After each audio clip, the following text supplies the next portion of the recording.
I'm glad everyone is here. Welcome to tonight's xMinds event, Nurturing Supportive Sibling Relationships. Our speakers tonight are Caron Starobin and Bari Turkheimer, and our guest interviewer is Dr. Sarah Wayland. I'm Melanie Carlos, the Executive Director of xMinds. Helping tonight are several xMinds staff and board members, including Daniel Timms, who will be providing links in the chat. First, I want to point out that this meeting is being recorded and will be made available on the xMinds YouTube channel. We're also offering simultaneous translation for the Spanish speakers in the audience. I want to play a recording to give you instructions for finding the Spanish audio channel. Para escuchar esta presentación en español, haga clic en la opción de menú Interpretación y seleccione Español. Great. So a few words about who we are, xMinds, the Partnership for Extraordinary Minds. We're a parent-led nonprofit organization whose mission is to partner with families, educators, and service providers to improve educational outcomes for autistic students in Montgomery County. To do this, we host this monthly speaker series and 4 different monthly parent discussion groups. We have a monthly in-person playground meetup. Now that it's cold outside, it will be indoors and at an open gym. And we hold these for families with younger children. We also host teen socials. xMinds offers many other supports and services, and I urge you to check out our website, xminds.org. Now, I'd like to take a moment to let you all know that we are in the midst of our end-of-year fundraising campaign. Parents, teachers, providers tell us how important and impactful our work is, and you can help us continue that work by making a contribution. This year, your donation will have twice the impact. Our board and staff have pledged to match up to a total of $7,000. So we'd be grateful for any gift, large or small, to help us keep doing what we do. To donate, go to xminds.org/donate. Tonight's session features 2 speakers and our guest interviewer. They all have been longtime friends and supporters of xMinds, and we're very happy to have them here. I'd like to share a little background on each of them. Caron Starobin is a licensed clinical social worker in practice for over 24 years. She brings a unique therapeutic lens deeply informed by family systems, thinking, and relational life therapy. Her work models and teaches what it means to be relational, to affirm and practice real connection in intimate, familial, and peer relationships. Caron and her team of associates embrace neurodiversity. Her team recognizes that navigating the world in a way that seeks understanding of differently wired brains benefits all of us. Starobin Counseling has expertise and extensive training in a range of evidence-based practices. In addition, Caron is certified in relational life therapy, is a trainer at the Relational Life Institute, and has completed the postgraduate program for the study of the family at the Bowen Institute in DC. She has presented nationally on intimacy in neurodiverse couples and family relationships, as well as on neurodiversity affirming therapy in general. Bari Turkheimer is a licensed clinical social worker focusing on providing mental health services to neurodivergent individuals, and specifically autism. Bari received her master's in social work from the University of Maryland at Baltimore in 2019 with a specialization in families and children. Bari has worked at the Ivy Mount School since 2019 as a mental health provider and currently works as the mental health specialist in the Aspire School Program, academic and applied model with elementary, middle, and high school age students. She applies a strength-based approach to her practice, nurtures and develops strong therapeutic relationships with clients, and applies cognitive behavioral therapy techniques in her work with children and teens. Bari joined Starobin Counseling in 2021 to share her expertise in a way that provides support to children and adolescents who are siblings of autistic people. With Caron's help, Bari developed the Siblings Together program, which offers a supportive and therapeutic space for children and adolescents who have autistic siblings. This group offers the opportunity to connect, explore, and share similar experiences and challenges. And finally, we're lucky to have Dr. Sarah Wayland, who will moderate this discussion. If you're not familiar with Dr. Wayland, she applies the neuroscience of behavior and practical lived experience while providing neurodiversity affirmative support, education, and community for caregivers of neurodivergent children. She provides neurodivergent care coordination services and parent coaching, including relationship-based dynamic intelligence, also known as RDI, which aims to teach kids how to navigate a constantly changing world. So now I'd like to turn it over to Sarah to lead tonight's discussion. Okay, and one more, one more thing I'm going to share is that I'm also the parent of two autistic kiddos, and they have different profiles, and the way they interact with each other is, I think, relevant to this discussion about siblings. So I may be sharing stories about them. So I'd like to start just by explaining a little bit about what our purpose is here today.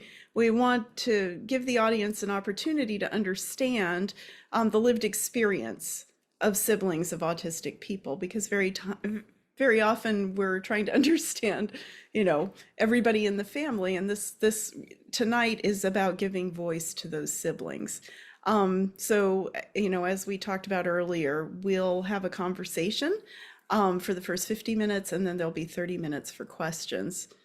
So please feel free to write your questions in the chat, and the moderators will track them and ask them to us at the end during that 30-minute Q&A. So I'm going to start by asking Bari. Bari, what motivated you to create Siblings Together? Well, first, I want to say thank you all for having me. I'm excited to have this conversation tonight. So Siblings Together kind of came about in conversations between Caron and I. Like Melanie noted, I do work full-time at the Ivy Mount School, and I have been working there since 2019, and I have loved getting to know my students and understanding how their brains work. And when I decided to kind of make the move and explore private practice, Caron and I kind of had a conversation about what communities within the autistic community are maybe not being represented or not being supported. And Caron's practice has a wonderful program for parents. And in conversation and looking around at what's available, we were seeing that there was kind of a gap. There was no one providing services to people that were siblings of autistic people. And so I think that kind of motivated us to wanting to provide them with that support, while also being able to provide them with the knowledge I've gained about the autistic community and working in practice with them. Okay. And so, Bari, why do you think it's important for siblings to get support? Yeah, and we're going to talk a little bit more about this later in the presentation, but really about the importance and the lack of psychoeducation that we're kind of seeing. As I've done this group for the past several years, we have found more and more that families are not receiving the psychoeducation in their schools. The siblings are not receiving the psychoeducation in their schools. And as a result of that, these siblings are kind of confused and not really understanding of their siblings' brains. And so this is why we think that being able to, one, learn about autism is really important, but also being to connect with other kids who also share similar experiences. Yeah. Yeah. And so, Caron, I'm curious, could you just tell us about some of the risks for siblings? We talk a lot about the risks for, the autistic kids, but the siblings also have their own set of experiences. Could you just describe that? Absolutely. And I want to also say that I'm really excited, Sarah, that you are here asking these questions, because I think you have a way of helping create conversation. And so I really appreciate that. So yeah, I have done some review of some of the literature around this topic, and there isn't enough research. There should be more research about siblings and the impact autism has on it, on siblings and their well-being and their quality of life. So I want to share with you a few things that came from a review of literature, about 9 studies that were reviewed in the Journal of Clinical Medicine 2023 about the impact autism has on the quality of life of non-autistic siblings. And I think it's really interesting and kind of sets the stage for all the things that we're going to talk about today. One of the things that comes from this review of the lit is that there's that decreased psychological well-being, less perceived social support, increased aggressiveness and conflict proneness, higher levels of anxiety and stress, that all of these things impact the quality of life of siblings, that through some studies that have been done, there's some issues with some of these studies. There's not always consistency, but from what there has been done out there, this is what we've learned so far. And that what we understand from this is that there needs to be more and improved support for siblings, that there's not enough, and it's not high quality enough either. We also understand from some of the research that has been done that there are significant impacts on the family system, so that when there is maternal stress and or parental stress, that affects the when there's parental or maternal stress impacted from autism in the family system, that also impacts the sibling, because siblings are often they're very perceptive about what's happening in the family system, and they sometimes even will take on a parental role when they see the stress on the partnered or marital unit. We understand from the research that a sense of normalcy is impacted in families where there's autism in the mix.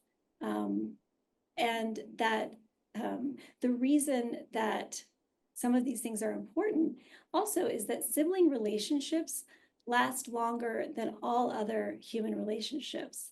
Mhm. And so the sibling relationships are really, really important. And yet the siblings are kind of, there's a term for siblings of kids with special needs, and that is glass children. They're often, you see right through them to the child who has the special needs for good reason, right? I mean, the child with special needs has those needs and needs those needs to be met. And the sibling is sometimes not seen and heard in the mix. And so these are some of the risks. These are some of the things that we understand from research. We also understand that among non-autistic siblings,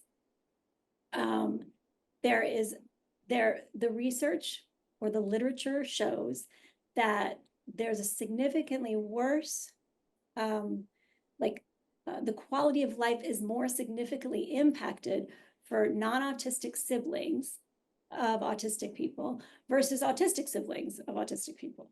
So that's kind of interesting too. Wait, can you say that again? I want to make sure I understand that. That among non-autistic siblings, right, that the quality of life for non-autistic siblings of autistic people tends to come out being more impacted or more significantly impacted than autistic siblings of autistic people. Like, Why? I don't know. I think that's an interesting little data point, and I'm not sure exactly why that is, but that's what some of the literature shows. It's also true that parents of autistic people tend to have a lower quality of life than, the control population, and that the severity of depression, anxiety, and stress among non-autistic siblings is very significant. compared to other siblings, for instance, siblings of kids with chronic illnesses. So it's Um, higher for siblings of autistic kids than it is for siblings of kids with chronic illness or Yep. other things that you could imagine make it hard on a kid. Yeah, that there shows that there is a higher severity. It's not that there's not depression, anxiety, and stress among siblings of people with chronic illnesses. It's just that it tends to be more severe. I see. There's higher levels of behavioral problems associated with lower levels of warmth and closeness, and associated with kind of an increased conflict attitude, or an environment of increased conflict. So the higher the level of increased conflict or tension in the system, the higher the level of behavioral problems of the non-autistic siblings. So that impacts them as well. And what happens as they age? So I think Yep. for a lot of the folks here, then, they might have kids who are school age. But one of the things I see playing out in my own children is, what their relationship looked like when they were younger is different than how it looks now as they are adults. And I think as adults, we all have dreams that are, our children will be lifelong friends and things like that. And even, when neither kid has some difference, then that doesn't always work out. But I'm just curious about the impact as you move through into adulthood. So what I have reviewed actually addresses that somewhat. What it really shares is that there's just not enough research, Okay. but they do look at what's the difference in infancy, childhood, and adolescence versus adulthood. That's your question, right? And that it is shown that in adulthood, things do get a little bit better. Yeah, Better. there is some evidence of that, but it's complicated because it also depends on, and Bari's going to talk about this, so I don't want to, but it also depends on the role of siblings or a sibling that they take on in adulthood with their autistic sibling. So, but the relationship or the ability to be connected tends to get a bit better in adulthood than it is in infancy, childhood, and adolescence. Okay.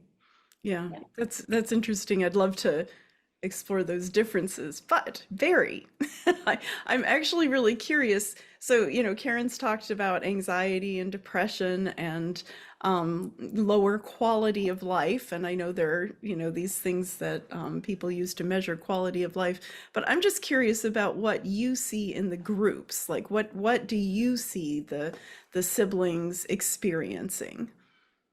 Yeah, so we actually have one group within the curriculum that's focused solely on emotions, and that really gives the siblings an opportunity to kind of share and explore different emotions that they're experiencing. And oftentimes, what I found is they are emotions that they haven't really said out loud to anyone. We use the term big emotions oftentimes in group.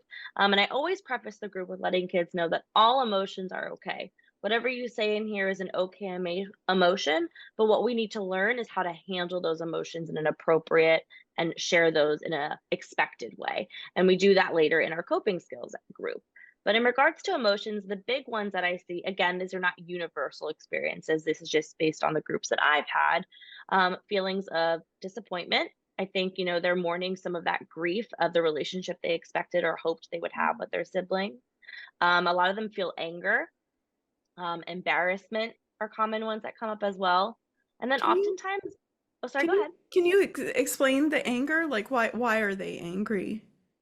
I think the anger stems from, what I've heard is that how the family unit is impacted because of the autistic sibling is where the anger kind of stems from. Usually, kids will report that what they can do as a family is severely impacted by their autistic sibling. So whether it is going out to a restaurant together and they can't do that because that's a change in the routine for the autistic sibling, or vacation, which we know is extremely challenging for a lot of kids on the spectrum.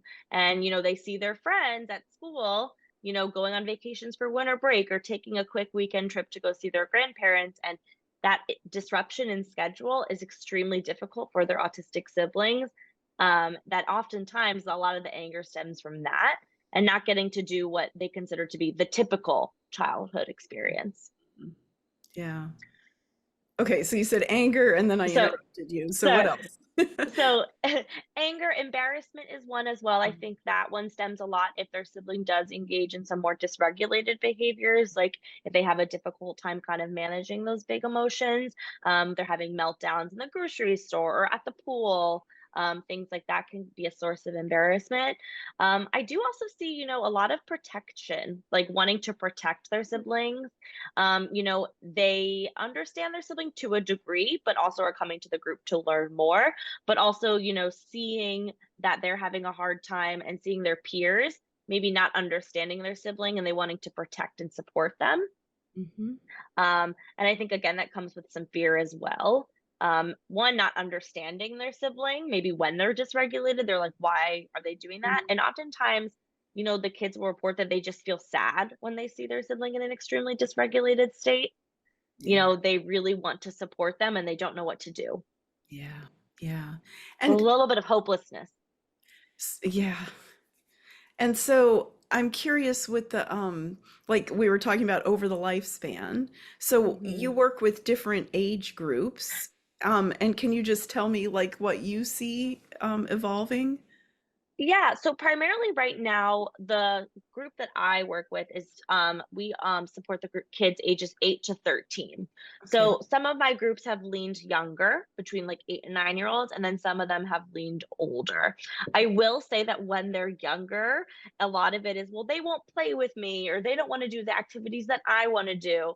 But then as it gets older, it's kind of where that protection kind of comes in, Uh-huh. wanting to better understand their sibling.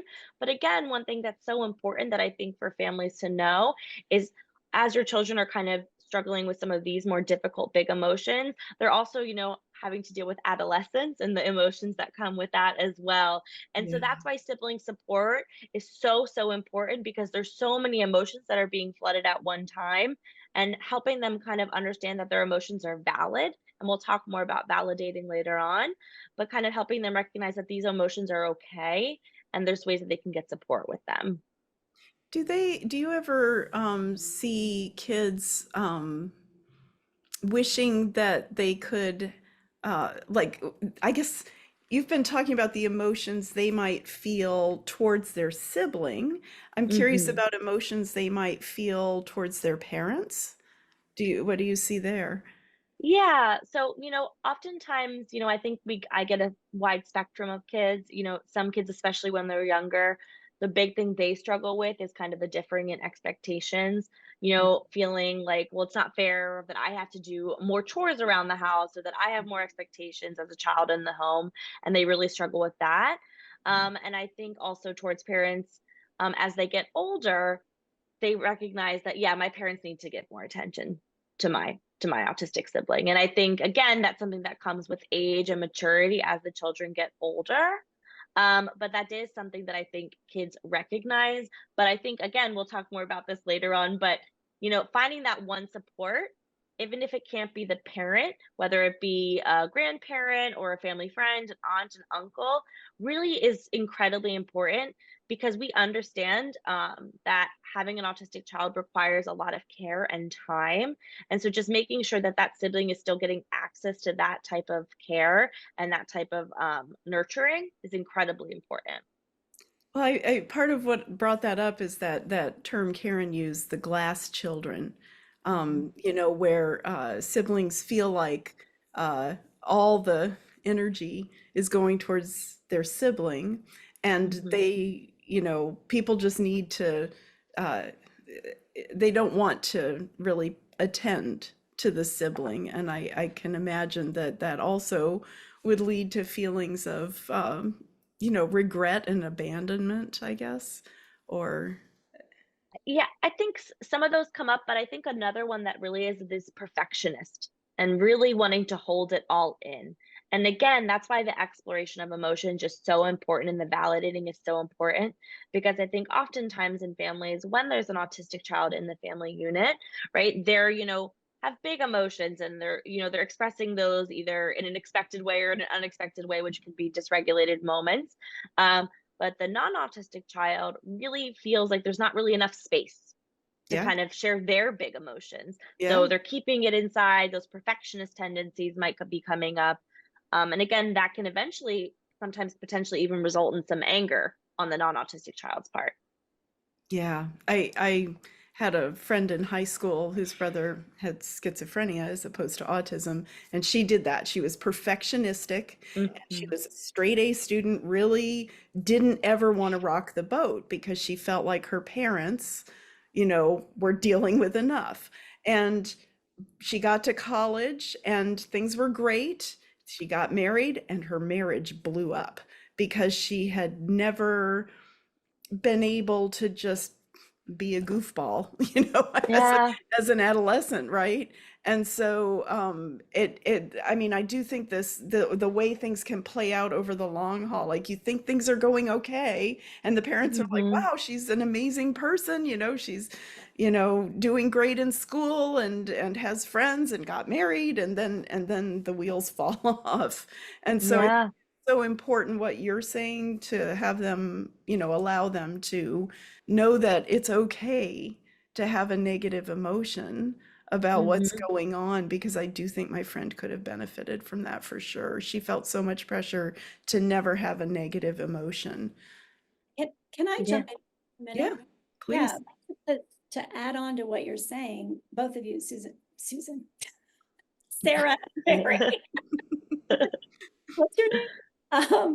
Is that part of what we understand also is that because autism is, as we know, if you know one person with autism, you know one person with autism. It's a wide range of a collection of neurodevelopmental disabilities and differences. And because sometimes it can be perceived as an invisible disability, Mhm. I was reading about this just today, that itself, it contributes to a sibling's decision or unconscious choice to withhold, because their autistic sibling, that others don't even know that necessarily recognize or understand the disability.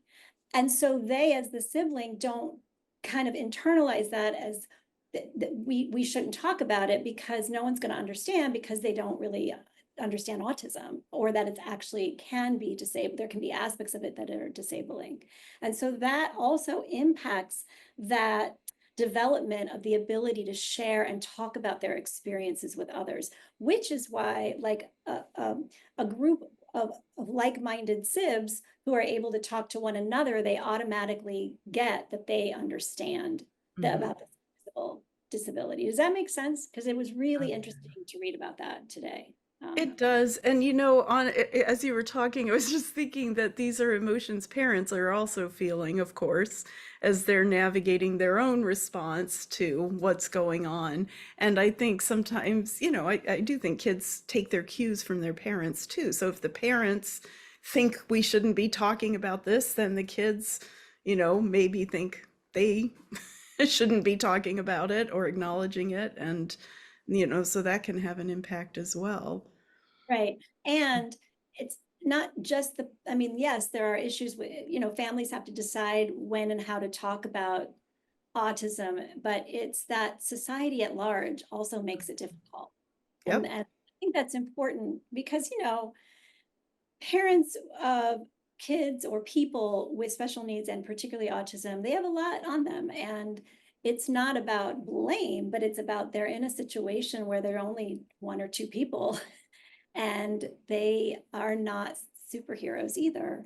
And so just society in general is also not always supportive of that, of people being able to talk about autism and disabilities in general. Yeah.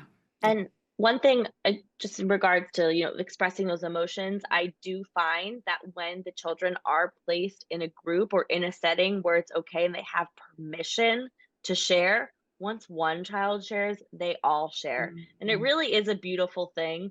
One child will, look a little nervous, they'll share the emotion, and everybody else will go, me too. Like, and the eyes light up and they're like, oh my gosh, I'm not the only one that feels that way. And it really is really powerful. That's amazing. So Barry, what challenges do these kids tell you that they want help with? Yeah, so again, I think a big one that a lot of them they just don't really understand what autism is.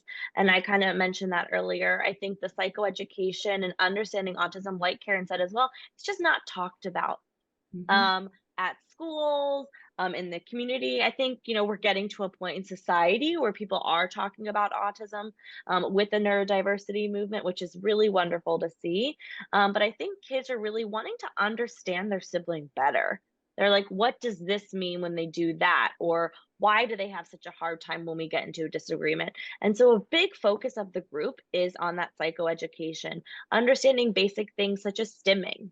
Like there's this one video that I show and it talks about stimming and I paused and some of the kids are like, "Oh my gosh, that's what that is."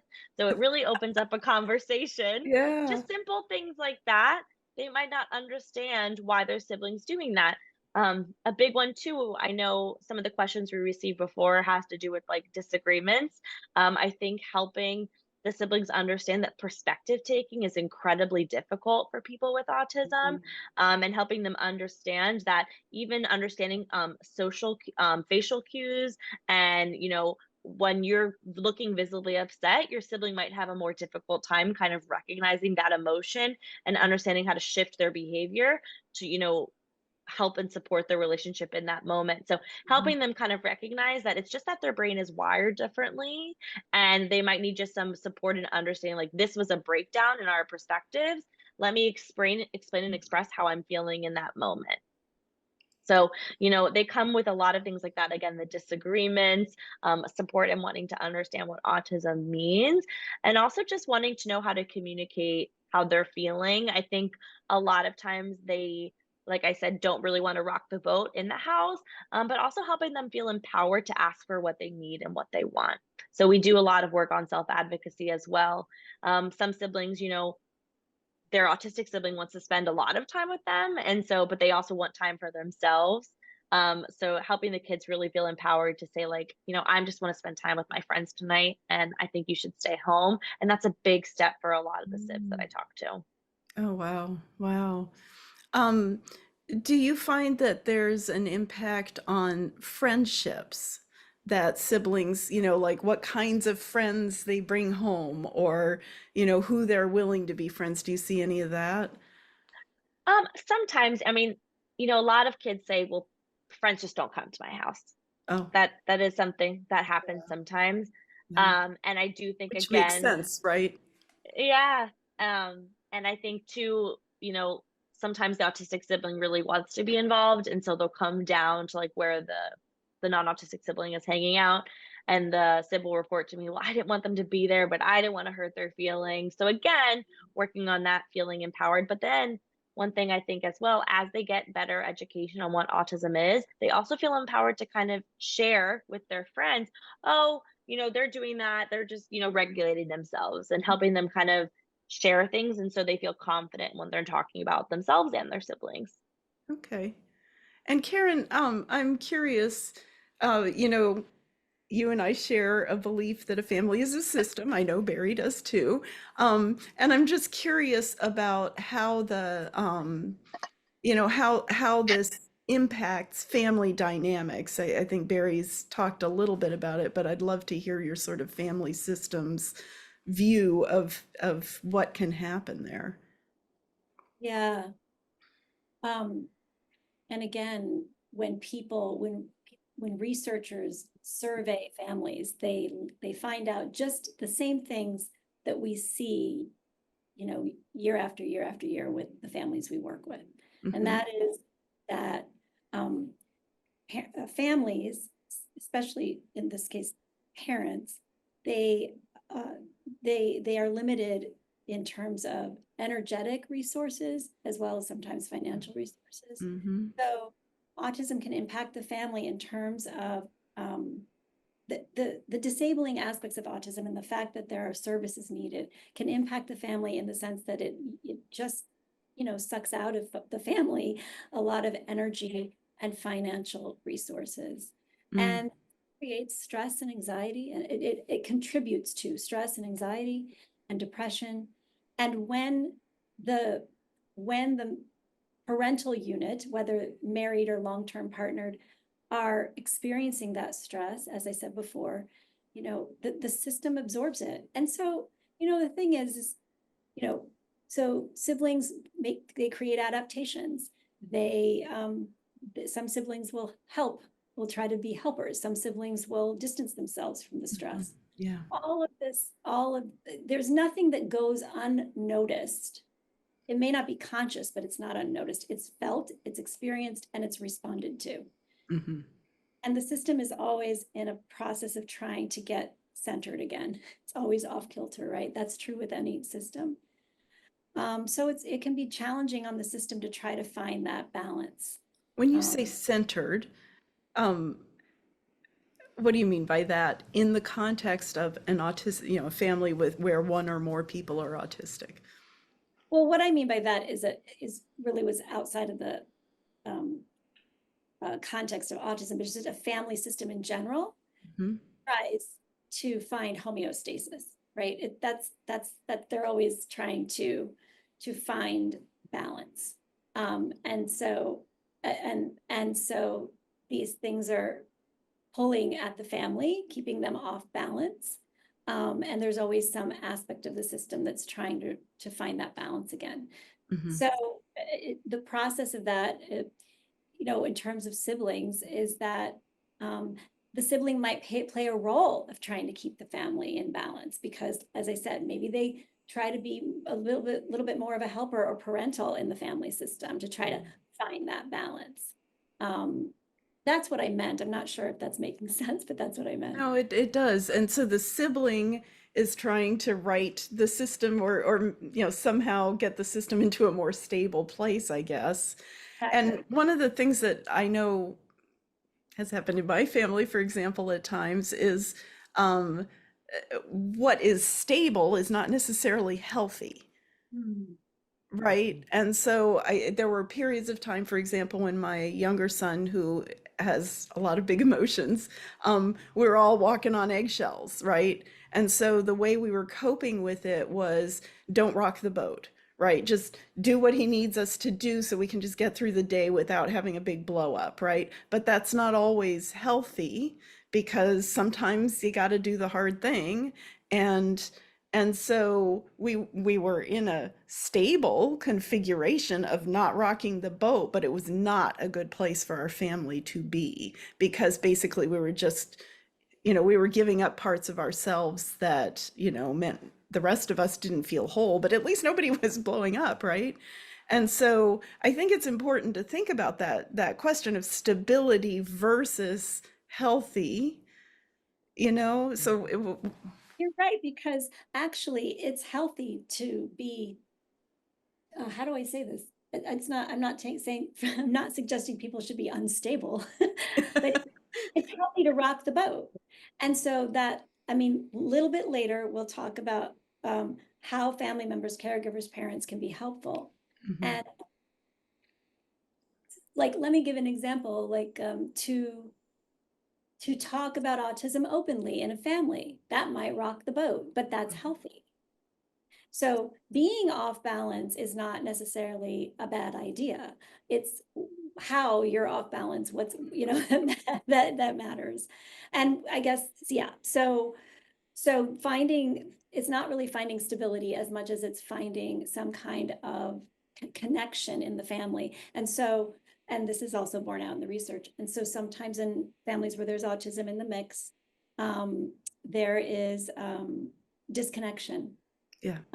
And that affects the whole system. And the parental unit, the married or partnered unit, the more stressed, the more they can get the support they need to help minimize the stress that's going to be there no matter what, the better off the system in general. Yeah. And Caron, I do want to acknowledge that there are a lot of single parents out there who don't have partners that, and so then those parents, it's all on their shoulders. Right. Well, and when I said that, I had in my mind that I didn't say that very well. Even if you are single or you're not partnered, but there's different configurations. You may not be married or partnered, but you might have another parent who is in the mix, maybe not married, maybe not helping, uh, you know, on the day-to-day basis. But that other parent, when possible, when there's enough, you know, when they are working, when they are talking with one another and communicating with one another, that other parent does matter, even if they are divorced or separated or not together. Sometimes, as you said, there's not a partner. There's just not a partner. It's That's just right. person is single and they're on their own. In which case, that community support becomes more and more important because they do need a partner of some sort, even if it's A not. friend or a neighbor or, just some, a grandparent who you can talk to or whatever. Yeah. Yeah, yeah. And one thing, Karen, I wanted to add, as you were talking about, the repairing and things like that, or like when something is, within the family system, I think again, like you said, it's okay for it to get rocked a little bit. But one thing that I think is important for families to know is that that's a great opportunity to work on the repair, right? Hmm. Because we know that challenges are going to happen, but it's how we kind of work on repairing them and learning from those experiences and learning through that. And we'll talk about that as well. Like the repair is so important. So that's a lesson in itself that even supports the family unit and helps it get stronger. Barry, I love that you brought this up because ruptures are inevitable. Hmm.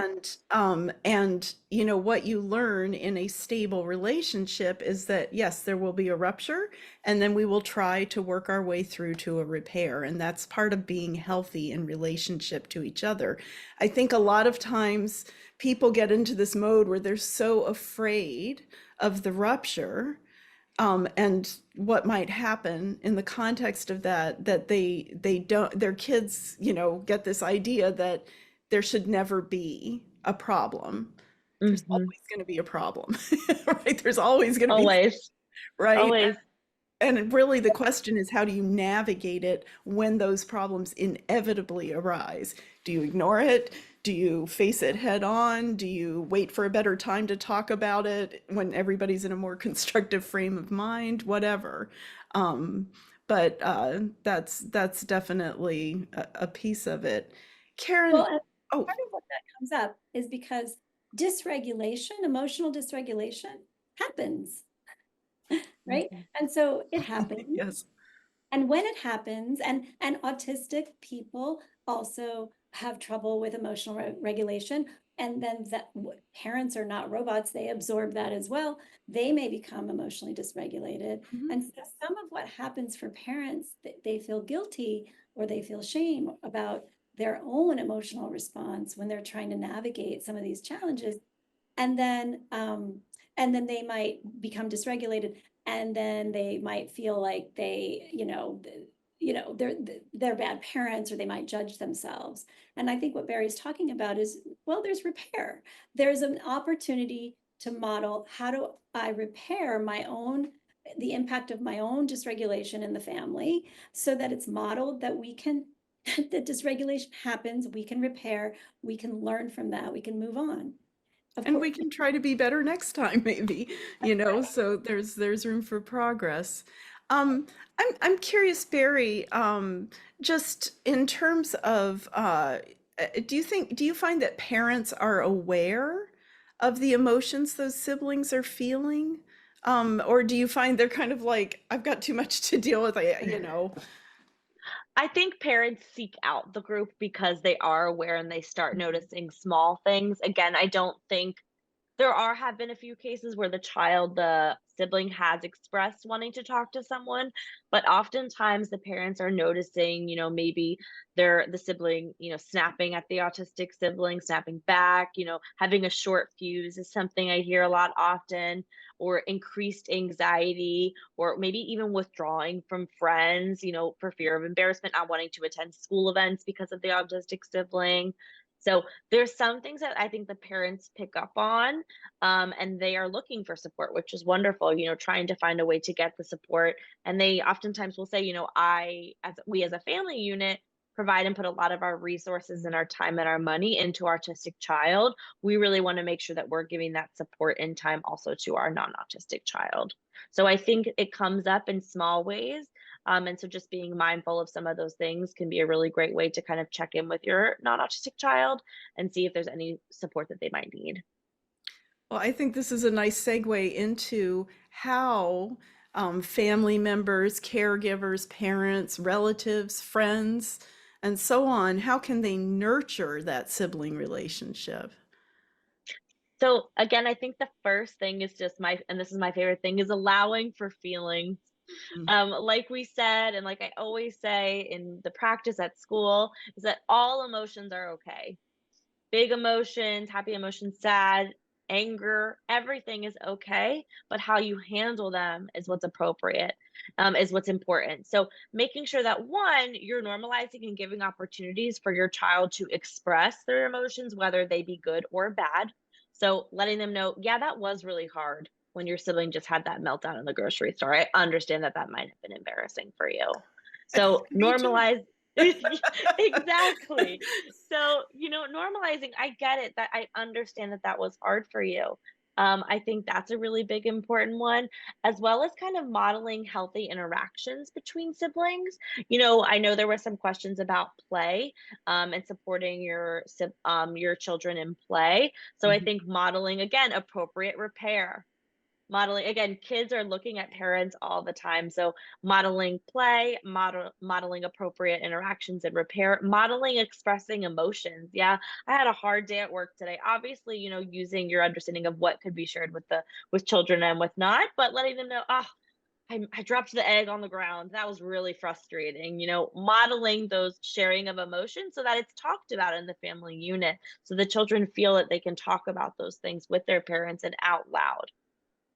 I You think. know, here's a dynamic that happened with my kids that actually really worried me pretty deeply, which is that my older son was constantly trying to, so we had a thing, which is, when we would come in, maybe they wouldn't like the solution that we would come up with to the rupture or whatever it was. And so we'd often say, like, if you can work it out yourselves, then you should try to figure out how to work it out themselves. Except what then happened is my older son learned that the way to work it out was to just always cave in, right? To always just, okay, fine, you just do what you want, and I'll just, I'll just, I won't get my needs met.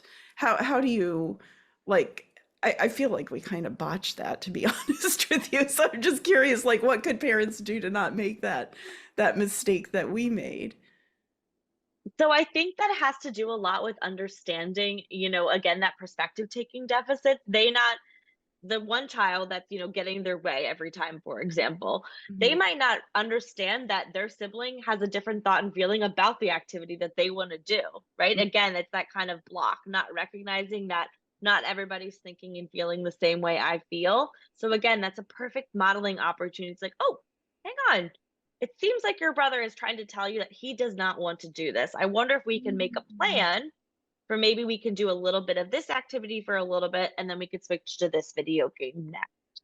So I think, again, pointing out where the discrepancy is, modeling, and pointing out the thoughts and the feelings so that both children can kind of understand where the other person's coming from. And then modeling that plan A, plan B, compromising are really key things as well.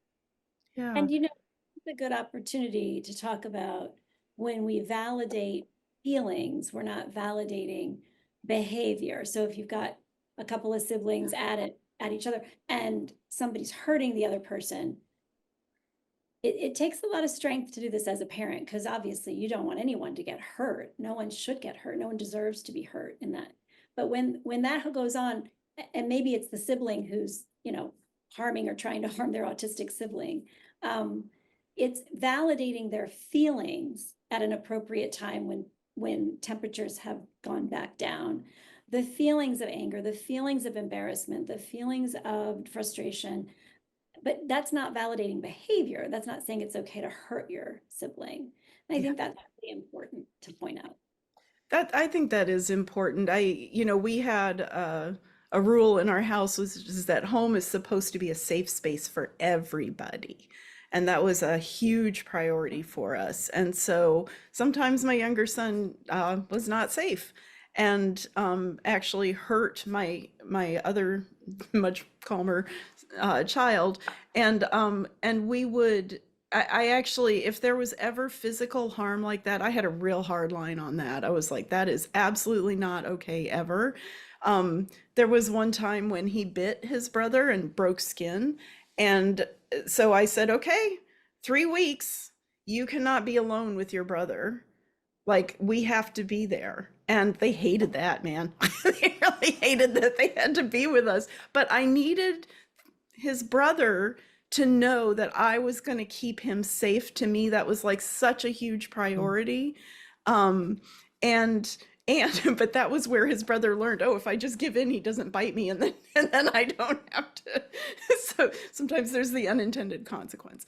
Well, that's what's so interesting. It's an adaptation. He's trying to avoid something. Yeah. So And I yeah, go ahead, Barry. Oh no, sorry, I was just gonna say too, I think, in hindsight, an opportunity for if something like that were to happen, aggression or, being unsafe in the home is a great opportunity once everybody's obviously calm and regulated to kind of allow, if the child wants, to kind of share with their sibling how that made them feel. Like, I love spending time with you, but when you do that, it made me feel really unsafe. Because again, with some of the challenges and the way that autistic people's brains might be wired a bit differently, they might not recognize the lasting impact of that behavior. Oh, I right? see So that.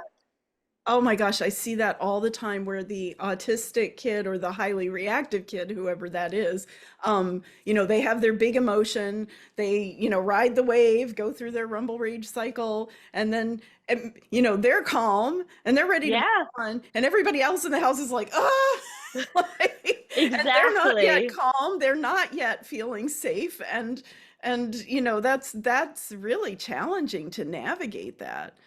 Exactly. So I think, that's a great opportunity to kind of sit them down. Okay, well, let's talk about what happened, Yeah. right? This is how it's impacting your relationship with your brother. What Mhm. could we do next time when you are dysregulated so that we can keep everybody safe?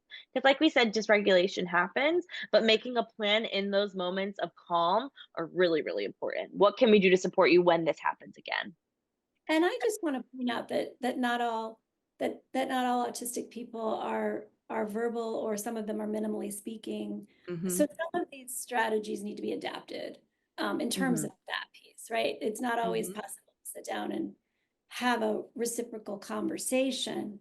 But I think the main message here is there can be communication about feelings, and we might need to adapt some of those methods for communicating the feelings. It could be with pictures, it could be with computers, it could be, with other adaptive devices, but that communication matters, right? Mhm. It matters.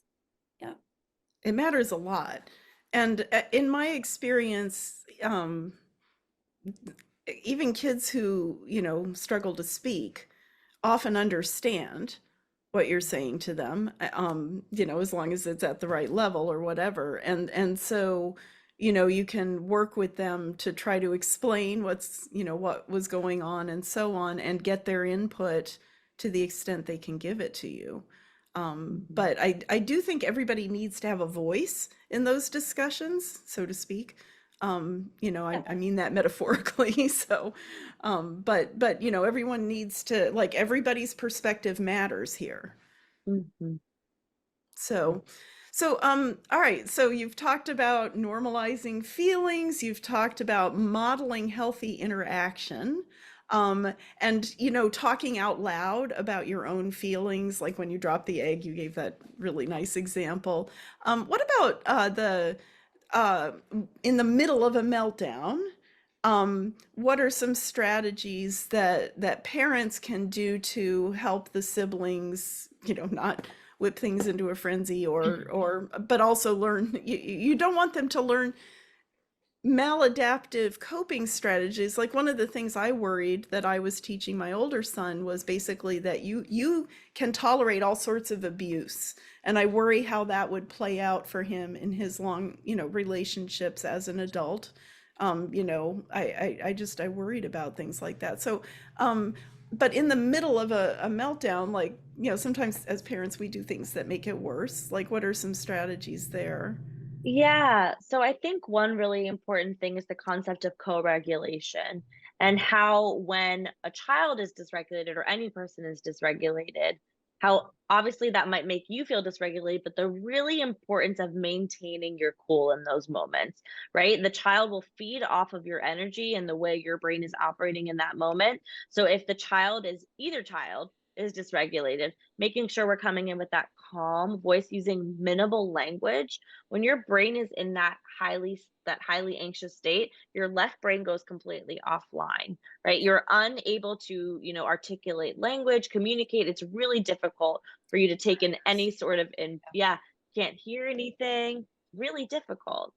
So I think, when that happens, making sure that we're using minimal language, using the opportunity to kind of speak in a calm voice and then offering choices, simple choices. Would you like to be alone? Would you like me to help you calm down right now Mhm. in those specific moments? Oh, those are really, really good. What about psychoeducation? You talked about that earlier. What kinds of psychoeducation are helpful? Yeah. So again, I think in those moments when the child is dysregulated, it's really hard for siblings to understand what's happening. And like I said before, for a lot of siblings, they reported it's quite scary. You It know, is. yeah, some kids with autism might engage in self-injury. That can be really scary. They engage in aggression occasionally, either towards them, towards others, property destruction, right? There's lots of things that can happen in the home that are quite scary for these siblings. So helping them kind of understand what dysregulation means and why self-regulation is so difficult in those moments.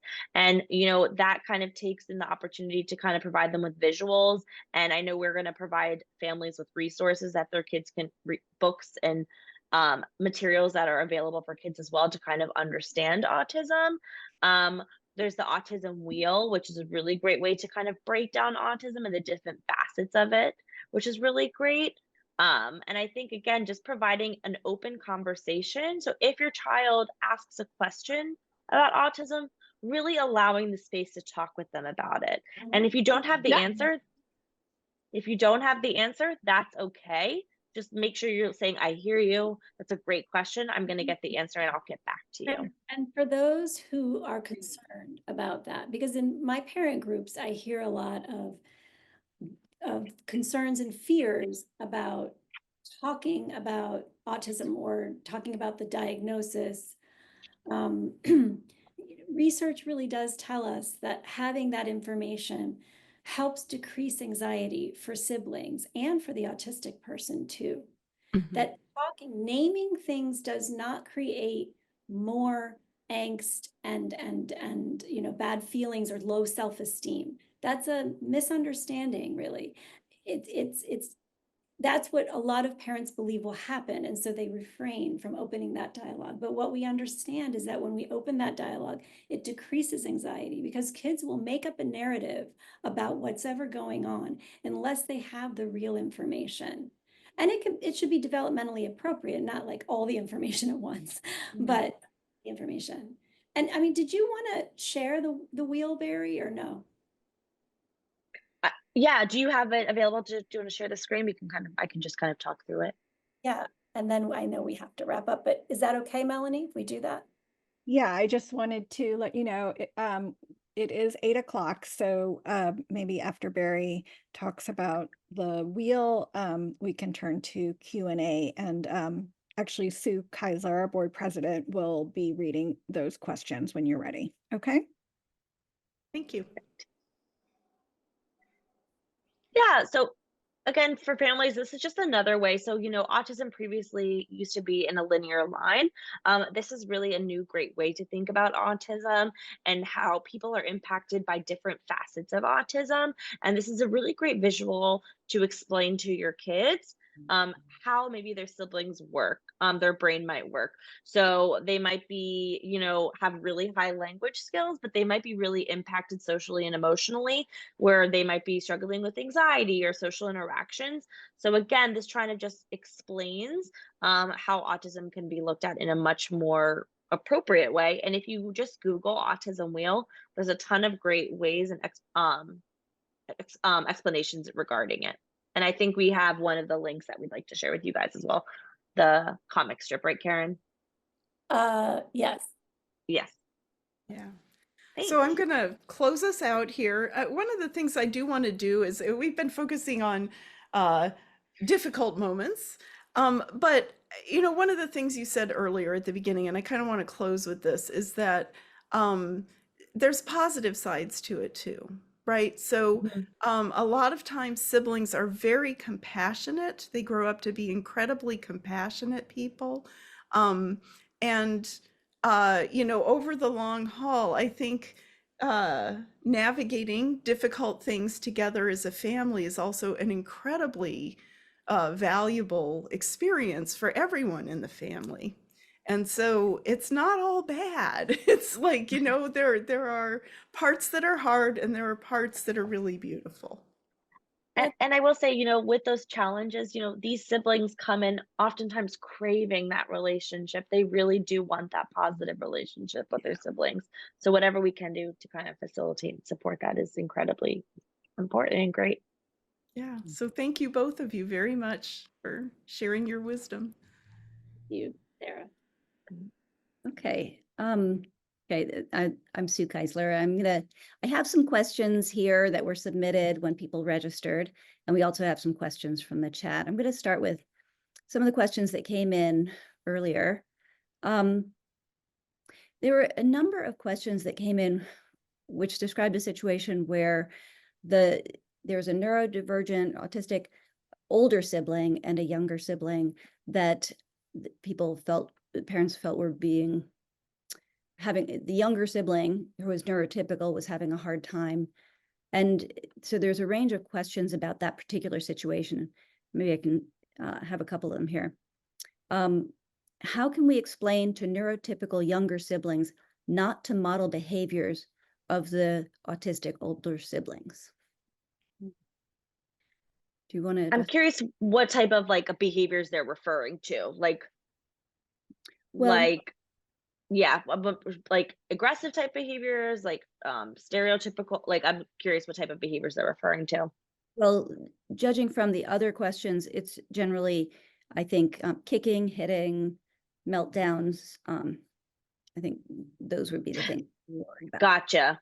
So I think the first thing would be talking about, again, I go back a lot often is to psychoeducation. I think explaining what is happening when the older sibling is engaging in those behaviors. It's oftentimes because they are dysregulated and they're having a difficult time communicating appropriately. So I think explaining that is a challenge for their sibling because of their brain-based difference. So I think providing that and then providing them with appropriate ways to kind of express their more difficult and big emotions. And to add to that, to stretch that out too, it does come back to psychoeducation, and it comes to learning that their sibling has a disability. So there's a difference in how their brain can come together to come up to develop a way to solve a problem that it seems invisible, but it's not, it's actually real. And so there's a real difference between them and their sibling. And so because there can be a feeling of unfairness. Well, I can get dysregulated too. Why can't I get dysregulated and do something? And there's a difference in the brain, the way that the brain is wired, telling the child or helping the child understand what to do next, the autistic child. And so the sibling, the non-autistic sibling, really does need to understand this concept of disability and that's real. And that makes it a different experience for that person, the autistic person, to come to regulation. Sarah, were you going to add something? I think it's also important to remember that, for the non-autistic sibling, the reaction that they would have to the same kind of situation may not be as overwhelming and completely all encompassing as it might be for the autistic person. I'm not saying this very well, but you know, they're very, very overwhelmed. And so if you're very, very overwhelmed, you're going to behave in a particular way. And so I think helping them understand, like, you know, to you, that might have seemed like a little deal. To them, it was a really, really big deal. And the way their brain is literally taking in that data. Right. What Right. causes the overwhelm? That's what, so Right. all of those apply. Yeah. Okay, well, here's a little bit of a follow-up on that. How do you handle when the neurodiverse child needs co-regulation by hug or talk with their sibling, but the sibling is scared because they were just hurt by that neurodiverse child? So it And- sounds like the autistic child actually wants to hug their neurotypical sibling, and that sibling's like doesn't really want it. Yeah. I think that's the perfect opportunity for the non-autistic child to, one, empower them to figure out what they want in that moment, right? Again, not, you know, doing what the autistic child wants. If they don't feel safe, that's okay. So supporting them, that giving them that choice, like, okay, well, you don't want to hug your sibling, that's okay. But then also kind of giving them the opportunity when they're ready to return to the conversation to kind of express if the autistic child is able to take in this sort of information, again, developmentally appropriate, and share with their sibling how what they did made them feel. Again, they might not understand, the autistic child, the impact of their behavior on the relationship. So again, this is a perfect learning opportunity, again, using the right language. Sometimes you might even need visuals. Feelings chains are really effective ways to kind of express these things. But allowing the opportunity to kind of recognize, okay, this is what happened, this is how it made me feel, and now that's how it's impacting our relationship. Can I ask a couple of questions about that? Yeah. So one thing is that some autistic people report that when they are very dysregulated, they literally black out. Yeah. They do not remember what happened. So, you know, talking about how when you totally lost your marbles, you know, it made the other person, they're like, I don't remember that. I don't remember that I behaved that way. And then they feel really bad about themselves, really bad. And so when the sibling gives this honest feedback, then the autistic kid feels so terrible. How do you navigate that? Tough. That's a great, my first initial thought is, again, for the autistic child, when they are common, this would be a separate conversation with them, is helping them making a plan for what happens if it were to happen again, right? If you start engaging in, like you said, the, you know, the slope, right? They're going up. What can we do to kind of stop you from hitting that top, right? What would help you in that moment to help so that maybe that increased dysregulation doesn't happen again? Go ahead, Caron. I know you're gonna say No, something. Oh, yeah. I was just thinking about how difficult that situation is. Because, you know, there's not always an easy answer. There's not always a Mhm. simple, easy answer. And so also just being kind to yourself as a parent and recognizing that, you know, these things are complicated and there's not always a simple, straightforward answer is kind of what's coming to mind. But I mean, I think I agree with you, Bari, too, about it, a lot of it, and this is what's so exhausting for caretakers and parents and grandparents and people who take care of autistic kids and their siblings, is that it's exhausting because you have to always be anticipating. And that's exhausting. But when you can have enough energy and spoons to anticipate, sometimes being able to set, you know, to see something that could be set up for a challenge and try to intervene before it happens is also a good strategy. That's not always possible. I really want to, you know, state that. Yeah, sometimes you just have to pick the least bad option. Yeah. So, yeah. Okay. All right. What are some strategies for helping younger siblings understand that the time and attention that the older autistic child gets does not indicate favoritism? Mhm. Mhm. I I think think this goes back to the wheel graphic, which is why it's so incredibly important. And when explaining the wheel graphic, again, so something as simple for some of our non-autistic kids, like executive functioning, right? So a non-autistic person might have the executive functioning skills where they can wake themselves up in the morning, they can brush their teeth, they can get dressed, they can pour their own cereal, right? That's something they can do because they can follow a multi-step task.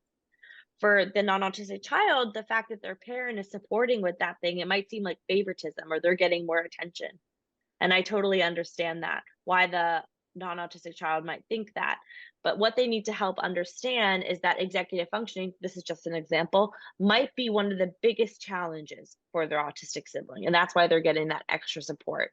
So again, helping them explain those brain-based differences and why they might need extra support and time on certain things has nothing to do with, favoritism or the love for one another child, right? It's the fact that they require just different types of supports. And then again, one thing we talk about in the group when I speak with the parents at the end is making sure, again, that you're providing that time with the non autistic child, making those routines and making those special things with them, whether it's a movie night once a month just with the non autistic child.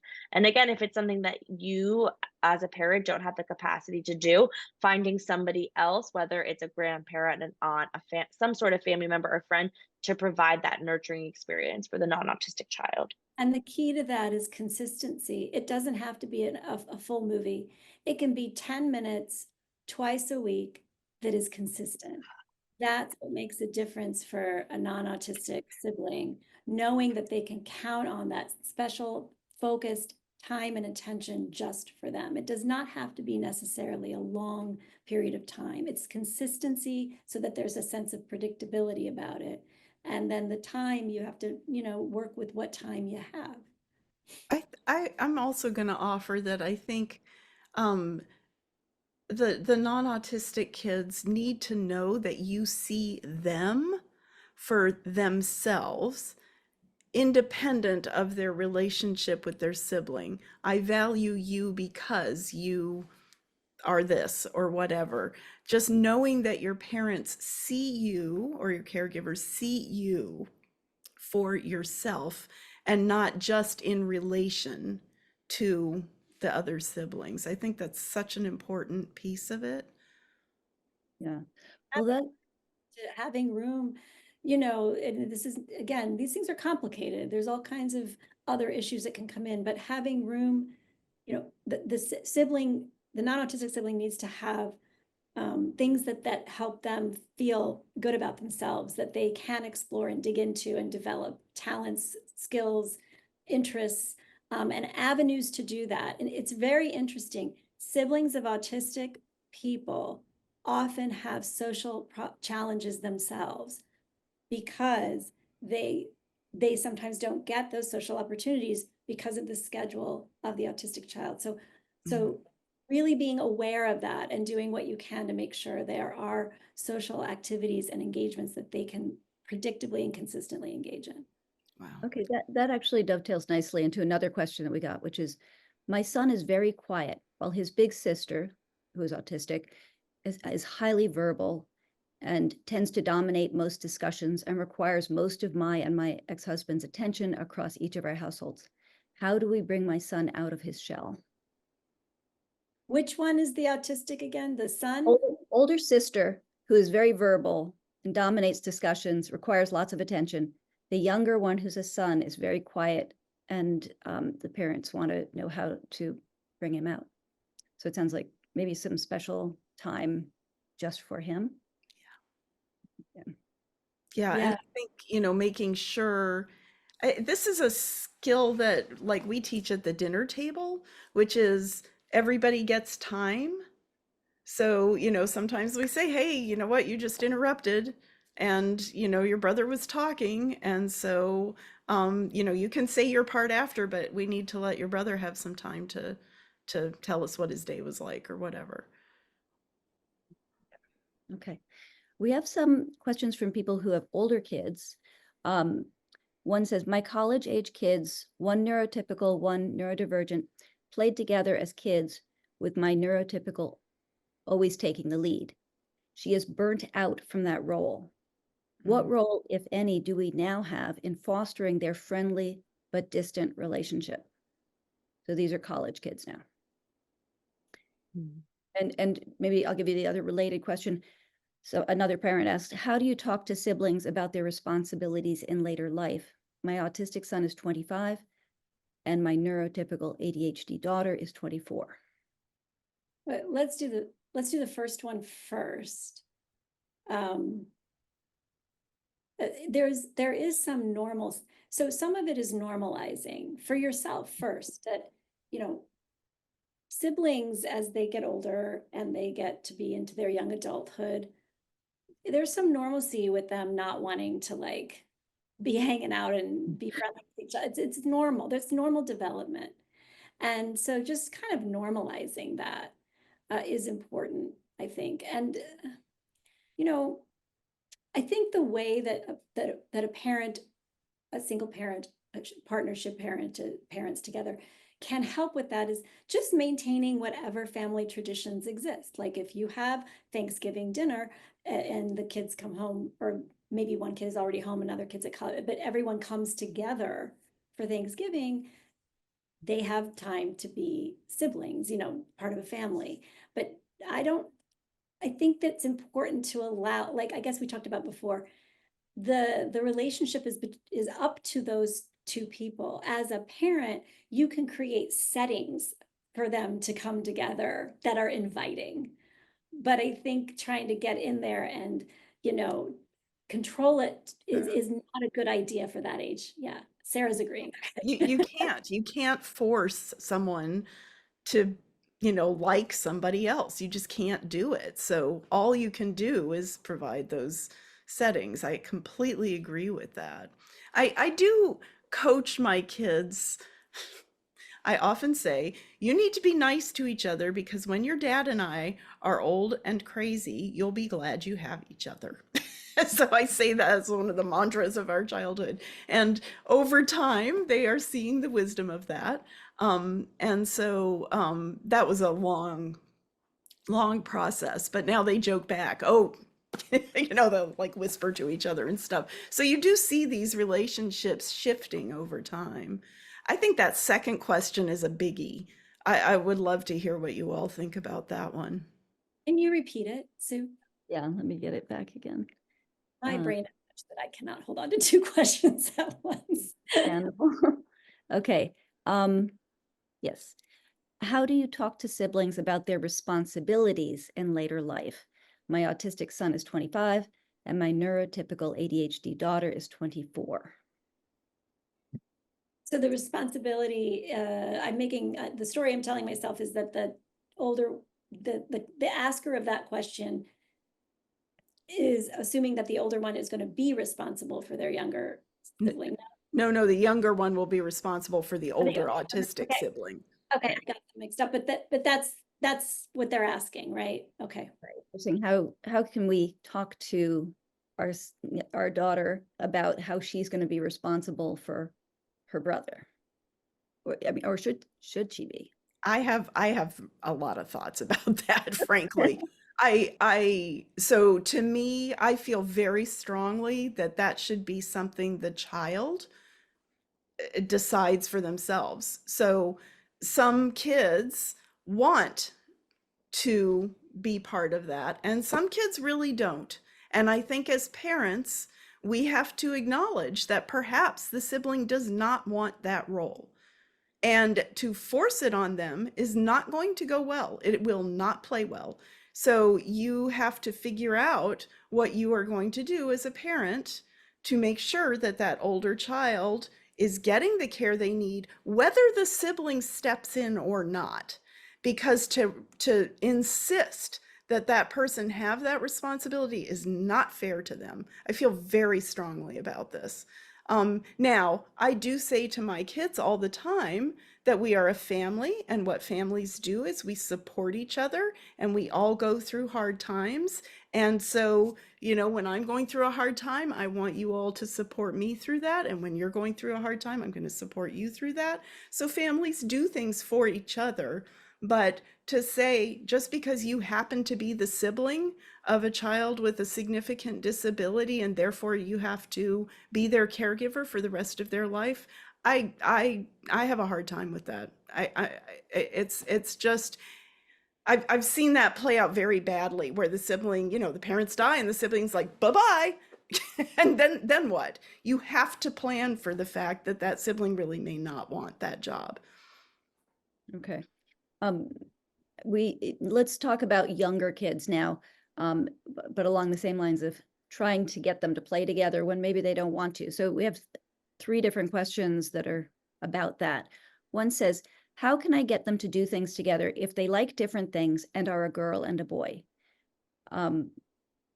Related, there's another one says, how can I promote fair playtime, bridging the gap between their cognitive delays and making things more fair? And then the third one, which I think is related, if we can handle 3, when is it appropriate to get involved with little arguments, and when should I just let them work it out themselves?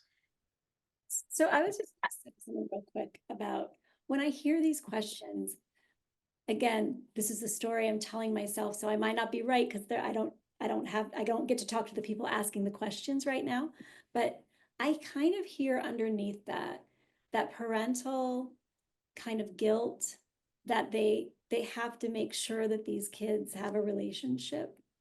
And I just want to name that, and that I hope that these parents can be a bit more compassionate with themselves, knowing that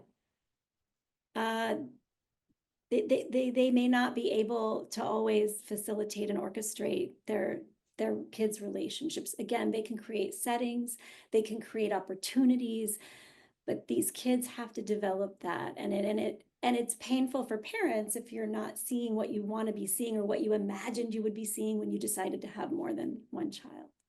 Yeah. Good. Yeah, and yeah, I think that's a great point. And I think one thing too, if both kids are willing and do also want that relationship, again, modeling appropriate and compromising and helping them understand. Again, this is when visuals, especially with younger kids, are so incredibly important. And I know at the school I work at, where it's predominantly kids with autism and other intellectual and developmental disabilities, visuals are incredibly helpful for the kids to kind of understand, okay, even having like one of those clock timers, all right, where for this until the time runs out, we're going to do this child's choice of play, and then we're going to set the clock another 30 minutes. It's going to be this person's choice. So again, modeling those appropriate interactions using visuals, using clocks, using timers. Again, the predictability, especially for your autistic child, is going to be really, really helpful. Okay. Thank you. Okay, here's a different direction. A couple of different people have asked about specific book recommendations for elementary and middle school age youth, and the other one didn't say specifically what age. We do have a list of books, I think came from you guys, right? That it's now on our website. So I was hoping Daniel has probably put that in the chat. So I think that probably that can get answered by if people just go to our website, unless you want to discuss any of them or recommend one. I just wanted to add one thing. I just added a link in the chat that I did not add to the book list. It's just a link to a page that I recently found from Indiana University, but it's 12 things that parents should understand about how to help and support siblings. And it's wonderful, actually. It honestly kind of summarizes everything we've talked about. So I added that link if people want to copy it and save it for themselves. And yeah, there is a book list. Yeah. Okay. Yeah, and just regarding the books, so some of the ones that we recommended are fiction and some are not. They're just, you know, like how to deal with this situation or whatever. I found with my kids, it was somehow easier when we read fiction to talk about the characters. It kind of gave some distance to the situation so that they could talk about how that character, behaved and that other character behaved or whatever, or what they might have been thinking in a way that didn't feel so deeply personal, but allowed them to process those emotions.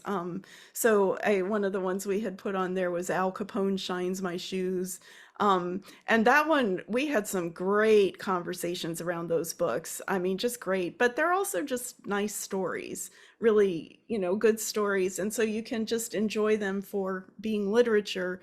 But then we did have some really great discussions around that. So, sometimes fiction is helpful. Sometimes you just need to tell it like it is. And those books on how, what's going on for both kids is helpful too. So anyway. All right. Another person asks, any insights on supporting siblings who are both neurodivergent with symptoms that clash? And Sarah, you may have some personal experience in that area. I definitely do. And I think I've talked a lot about some of the challenges with that. So my very calm, flat affect kid, the thing that was hard for me to really fully understand is that he was having an experience and shutting down, right? And it was so easy to just pay attention to the kid who was having the big response. And I had to learn as a parent to pull his brother aside one-on-one and say, hey, are you okay? And talk to him about stuff. One reason I asked the question about the shame piece of it is that I did learn I actually had to talk to them separately because there was so much shame around what was going on in terms of either how they made the other person feel or somebody feeling abandoned or whatever. Like there was so much shame that I couldn't get them to talk about what they were feeling if the other one was there because they were, they didn't want to hurt the other person's feelings, or they felt like they had been horrible and that everybody should hate them. And so to be able to process those feelings deeply, it needed to be one-on-one. It couldn't be with the other person there. So that's one piece for me that, and just tending to, the kid who didn't have the outward response, but who was having a response. It was very easy to ignore what was happening for him. And I really had to be super mindful of the fact that he was having an experience and we needed to process. Yeah. Okay, thank you. I think maybe we can do one more question, then we've really got to wrap things up. And I know I haven't gotten to every question, but we will, some of these questions are ones we can get back to the questioner by email, and because there are some very specific questions about resources and things. So I'm going to put up a slide that has 2 QR codes. One's for the Siblings Together program for children ages 8 to 13, and the other is for the Siblings Teen Night. It's one night because teens are busy and they don't necessarily want to do a weekly or every other week thing. That's what we've learned. So we're doing one night, and if it catches on and kids are young people are interested, we'll make it a monthly support group. So, and they're both virtual, and Bari does a beautiful job with the virtual piece. I think kids love it. So let me put it up, and then you can snap a picture if you'd like. Okay, let's see. Okay. What else was I going to say about that? Oh, and the group for ages 8 to 13 is starting up. Actually, we're taking applications now to start up in sort of the late winter, early spring. And the teen night, we're just sort of providing a bunch of dates, and if whoever signs up for a date that everyone wants, like the date that everyone chooses most is the one that's going to win. And then we'll let people know when that's going to be. But we're taking applications right now for that as well. Okay, and the teen night, that's for up to like 19 years old? Oh, I'm so sorry. That's a little bit of a misnomer. It can be, it can be all the way up to like 25. Like it really can be like 14 to 25. And we'll see who's into it, right? And then we'll go from there. That's generally how we do something like this. Okay, that's good to know. So it's not Yeah, strictly. we cast a wide net and see who's interested. All right, great. Well, thank you. I can take that down. Okay. Okay. Okay. Oops, sorry. I didn't mean to do that. I meant to do this. Here we go. All right, Melanie? So this has been such a great discussion. I'm getting messages and DMs saying, you know, how people are really grateful for all of you for sharing your expertise. So thank you, Caron and Bari and Sarah. I just want to let everyone know before people log out, if you want to share more about what you thought about tonight's discussion, I just want to invite you to complete a short 3-question feedback form, and Daniel will put that link in the chat. And then also want to let everybody know that we have 2 events in January. One is on Wednesday, January 8th at 7 p.m. It is called What is PDA? Exploring the Autism Profile Everyone's talking about. That PDA, for those of you who don't know, is short for pathological demand avoidance, or more commonly, the term now is persistent drive for autonomy. So if you want to find out more, Diane Gould from PDA North America will be the speaker on January 8th. And then January 21st, we have sort of a repeat performance.